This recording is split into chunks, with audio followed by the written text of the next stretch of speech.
பிரதோஷம் என்றால் என்ன? பிரதோஷத்தின் மகிமை என்ன? பிரதோஷத்தால் என்னென்ன பயன் வரும்? பிரதோஷத்தால் ஏற்படும் நன்மைகள் என்னென்ன? பிரதோஷ தினத்தன்று சாயங்கால வேளையில் ஏன் சிவ வழிபாடு செய்ய வேண்டும்? பிரதோஷம் என்பது பாவங்களைத் தொலைத்துக் கொண்டு மோட்சத்தை அடைய செய்யப்படும் வழிபாடு ஆகும். இந்த வீடியோவில் பிரதோஷம் பற்றி காண்போம். நம்ம சேனல்ல இன்னும் நீங்க சப்ஸ்கிரைப் பண்ணலையா? அப்போ மறக்காம சப்ஸ்கிரைப் பண்ணிட்டு பெல் நோட்டிபிகேஷன் ஆல போட்டுக்கோங்க.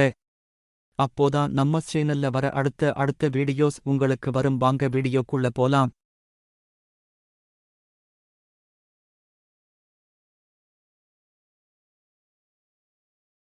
பிரதோஷம் அதாவது பிரதிதோஷம் என இரு வார்த்தைகளைக் கொண்டது.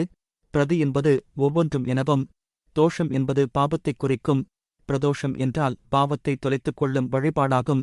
பிரதோஷம் குறித்து ஒரு புராணக் கதையின்படி ஒருமுறை தேவர்களும் அசுரர்களும் பார்க்கடலைக் கடைந்து அமிர்தத்தை எடுத்தபோது கயிறாக பயன்படுத்தப்பட்ட வாசுகி நாகத்தின் உடல் முழுவதும் காயம் ஏற்பட, அந்த காயத்தின் வலியினால் வாசுகி நாகம் கக்கிய கொடிய ஆலகால விஷத்தினால் உலகமே அழிந்துவிடும் அளவு வெப்பம் ஏற்பட தேவர்கள் அனைவரும் சிவபெருமானிடம் ஓடிச் சென்று அழிவில் இருந்து உலகைக் காக்குமாறு வேண்டிக் கொண்டார்கள். அந்த ஆலகால விஷம் பூமியில் விழுவதற்கு முன்பாகவே சிவபெருமான் கையில் ஏந்திப் விஷத்தை தானே உண்டு அனைவரையும் காப்பாற்றினார். அதைக் கண்ட பார்வதி தேவியார் சிவபெருமானுக்கு அந்த விஷத்தினால் பாதிப்பு எதுவும் ஏற்படாமல் இருக்க அருகில் சென்று அவர் தொண்டையை தடவிக் கொடுக்க அந்த விஷம் அப்படியே உறைந்து கட்டியாகி அங்கேயே தங்கி நிற்க அதன் நச்சுத்தன்மையையும் இழந்தது. ஆனால் விஷத்தின் வெப்பத்தினால் சிவபெருமானின் தொண்டை காய்ந்து போய் நீல நிறமாக மாறியது. சிவபெருமான் ஆலகால விஷத்தை உண்ட நாள்தான் இந்த திரையோதசி திதி. அது ஒரு சனிக்கிழமை. இதனால் மாதந்தோறும் இருமுறை வரக்கூடிய திரையோதசி திதியில் பிரதோஷமாக வழிபடுகின்றனர். அதனால்தான் சனிக்கிழமைகளில் வரும் பிரதோஷம் சனி மகா பிரதோஷமாக மிகவும் விசேஷமாக கொண்டாடப்படுகிறது. ஒவ்வொரு மாதமும் அமாவாசைக்குப் பின் பௌர்ணமிக்குப் பின் வரும் திரையோதசி திதி எனும் 13ஆம் நாள் மாலை 4:30 முதல் 6 மணி வரை பிரதோஷ காலமாக கடைப்பிடிக்கப்படுகிறது. பிரதோஷத்தன்று சிவபெருமான் தன் வாகனமான நந்தியின் இரு கொம்புகளுக்கு இடையே நின்று நடனமாடுவதாக ஐதீகம். அதனால் அன்றைய தினம் நந்திக்கு சிறப்பு பூஜை செய்கிறோம்.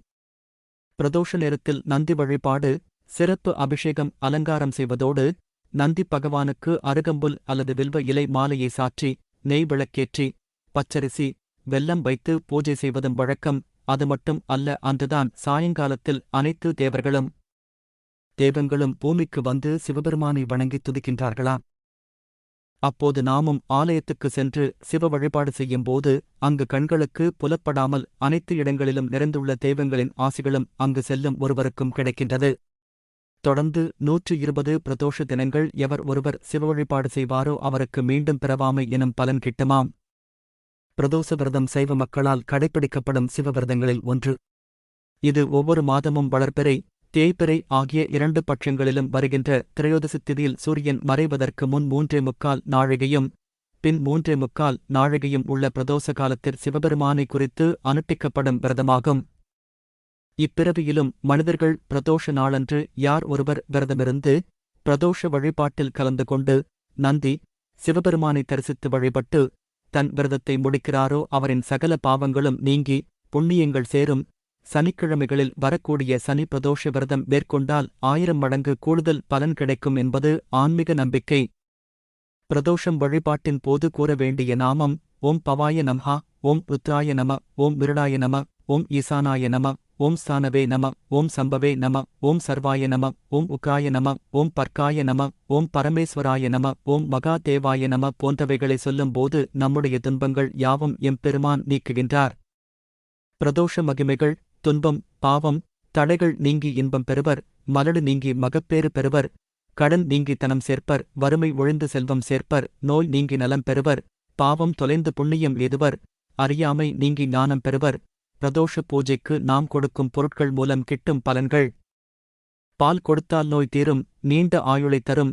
தேன் கொடுத்தால் இனிய சாரீரம் கிட்டும். பஞ்சாமிர்தம் தந்தால் செல்வ சேமிப்பு ஏற்படும். இளநீர் தந்தால் நல்ல மக்கட்பேறு கிட்டும். எண்ணெய் தைலம் கொடுத்தால் சுகவாழ்வு கிட்டும். சந்தனம் தந்தால் தெய்வசக்தி பெறலாம். மலர்கள் கொடுத்தால் தெய்வ தரிசனம் கிட்டும். பன்னீர் கொடுத்தால் தடைகள் நீங்கும். சுபம். மறக்காம லைக், ஷேர், சப்ஸ்கிரைப் பண்ணுங்க. உங்களுக்கு 1000 வருஷம் பழமையான கோவிலை பத்தி தெரிஞ்சுக்கணுமா இல்லனா உங்க ஊர்ல இருக்கிற பழமையான கோவிலை பற்றி தெரிஞ்சுக்கணுமா? அப்போ மறக்காம கமெண்ட் பாக்ஸ்ல போய் கமெண்ட் பண்ணுங்க.